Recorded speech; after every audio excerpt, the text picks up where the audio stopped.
आज वक्फ के ऊपर माननीय सुप्रीम कोर्ट का फैसला आ गया है। माननीय सुप्रीम कोर्ट में जो नया वक्फ कानून है उसकी 12 धाराओं को चैलेंज किया गया था, 12 धाराओं को स्टे करने की मांग की गई थी। माननीय सुप्रीम कोर्ट ने उसमें से 11 धाराओं पे स्टे नहीं किया है, केवल एक प्रोविज़न पे स्टे किया है, जहां उसमें ये लिखा हुआ था कि जो 5 साल से प्रैक्टिसिंग मुस्लिम होगा वही वक्फ कर पाएगा, और बाकी की सारी जितनी मांगें थी सबको नकार दिया है। इसका मतलब ये हुआ कि अब वक्फ बाई यूज़र का कॉन्सेप्ट नहीं चलेगा, वक्फ बाई ओनर का कॉन्सेप्ट चलेगा। कोई ये कह के कि नहीं मैं तो 20 साल 30 साल 40 साल से इसको यूज़ कर रहा हूँ इसलिए ये वक्फ हो गया, वो नहीं चलेगा। वक्फ करने के पहले ओनरशिप दिखाना पड़ेगा, तभी होगा।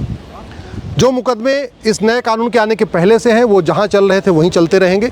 जो मुकदमे इस कानून के नए वाले कानून के अंतर्गत अब शुरू होंगे वो जिलाधिकारी को अधिकार है कि वो चेक करे कि हाँ वास्तव में जो वक्फ करना चाह रहा है वो उसकी टाइटल क्या है, उसका असली मालिक कौन है। जिलाधिकारी के पास अधिकार है। हाँ, जिलाधिकारी के फैसले के खिलाफ भी लोग अपील कर सकते हैं। वो बाकायदा बाकी जो ज़मीन के मुकदमे होते हैं उसमें भी ये प्रावधान है कि आप जिलाधिकारी के मुकदमे के खिलाफ भी ऊपर जाके अपील कर सकते हैं। एक बड़ी अच्छी बात यह है, माननीय सुप्रीम कोर्ट ने ये भी कह दिया है कि बाकी के कोई भी जो प्रावधान है नए वाले कानून में उसमें कोई भी रोक नहीं लगेगी। इसका मतलब ये हुआ 99.9% जो एक्ट है वो इस समय लागू है, उसमें उसमें मिसकंसेप्शन नहीं है, उसमें कोई कन्फ्यूज़न नहीं है। नया वाला कानून पूरी तरीके से लागू हो चुका है। एक दो विषयों पे जहां माननीय सुप्रीम कोर्ट ने अपनी राय रखी है वो भी उस पर इंटरिम ऑर्डर हुआ है, फाइनल अभी आर्गूमेंट होना है। मामला ये 2 जजों की बेंच सुनेगी या ये मामला बड़े बेंच को जाएगा, अभी इस पर भी कोई फैसला नहीं आएगा कि लार्जर बेंच को रेफ़र होगा क्या। हमारा ये कहना है कि भारत चूँकि एक सेकुलर देश है तो या तो सबके पास अपना अपना बोर्ड हो और नहीं तो सबके लिए एक बोर्ड हो, या तो सबके लिए अपने अपने ट्रिब्यूनल हो या सबके लिए एक ट्रिब्यूनल है। अभी भी वक्फ बोर्ड है लेकिन हिंदू बोर्ड नहीं है, जैन बोर्ड नहीं है, बौद्ध बोर्ड नहीं है, सिख बोर्ड नहीं है।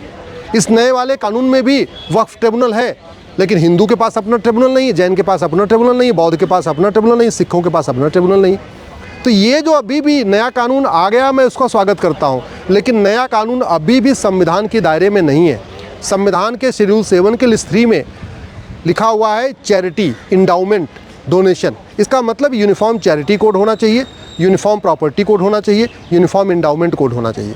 ज़मीन के मुकदमों का फैसला सबका एक जगह पे होना चाहिए, चाहे वो चकबंदी अधिकारी हो, चाहे वो तहसीलदार हो या कलेक्टर हो या कप्तान हो। जहाँ सबका मुकदमा चलता है वहीं पे भी वक्फ का भी मुकदमा चलना चाहिए। ऐसे नहीं होना चाहिए कि अगर मुस्लिम्स का ज़मीन का मामला है तो वक्फ बोर्ड में चलेगा, वक्फ ट्रिब्यूनल में चलेगा, और हिंदू का आपस में झगड़ा होगा तो कहीं और जाएगा।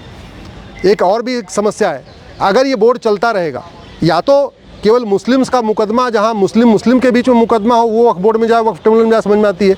लेकिन अगर गैर मुस्लिम का है विवाद तो भी वक्फ बोर्ड में जाएगा, वक्फ ट्रिब्यूनल में जाएगा। ये बंद होना चाहिए। भारत में आज की डेट में लगभग 40 लाख एकड़ ज़मीन पे वक्फ बोर्ड ने दावा ठोका हुआ है। 40 लाख एकड़ ज़मीन पे वो काफ़ी मुकदमे आपस के खुद के हैं, मुस्लिम्स का आपस में बीच में है, लेकिन उसमें ज़्यादा मुकदमे मुस्लिम और गैर मुस्लिम के हैं, और सबसे ज़्यादा मुकदमे मुस्लिम्स और सरकार के बीच में है, क्योंकि वक्फ बोर्ड ने आर्मी की ज़मीन पे भी दावा ठोक रखा है, नेवी की ज़मीन पे भी दावा ठोक रखा है, एयरफोर्स की ज़मीन पे दावा ठोक रखा है, रेलवे की ज़मीन पे, हाईवे की ज़मीन पे, एक्सप्रेसवे की ज़मीन पे दावा ठोक रखा है, गोचर ज़मीन पे, बंजर ज़मीन पे भी दावा ठोक रखा है, नदियों के किनारे ज़मीन पे भी दावा ठोक रखा है, पहाड़ियों किनारे भी ज़मीन पे दावा ठोक रखा है। इसका समाधान यही है, एक बार वंस फॉर ऑल सारे के सारे ज़मीन की ऑडिट होना ज़रूरी है। अगर ऑडिट नहीं होगी तो जो 40 लाख एकड़ ज़मीन पे दावा ठोक की रखा हुआ है वो ज़मीनें वापस लेना बहुत मुश्किल हो जाएगा। इसलिए मैंने इस जो याचिका है हमने उसमें ये मांग किया है कि तत्काल सभी ज़मीनों की ऑडिट किया जाए। और दूसरा, 1 नेशन 1 लॉ होना चाहिए।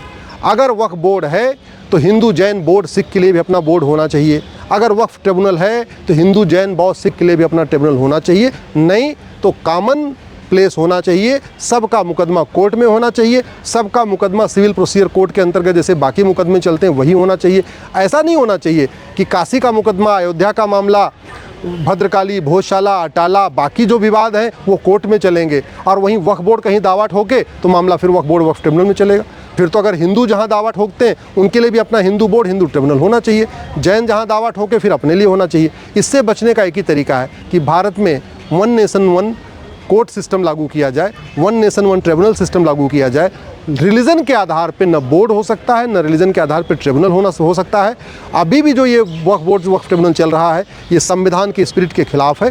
संविधान ने में वो साफ साफ लिखा हुआ है, मज़हब के आधार पे न तो कोई नियम हो सकता है, मज़हब के आधार पे कानून नहीं हो सकता, मज़हब के आधार पे कोई वक्फ बोर्ड नहीं हो सकता, मज़हब के आधार पे कोई ट्रिब्यूनल नहीं हो सकता, मज़हब के आधार पे कोई स्कीम्स नहीं हो सकती।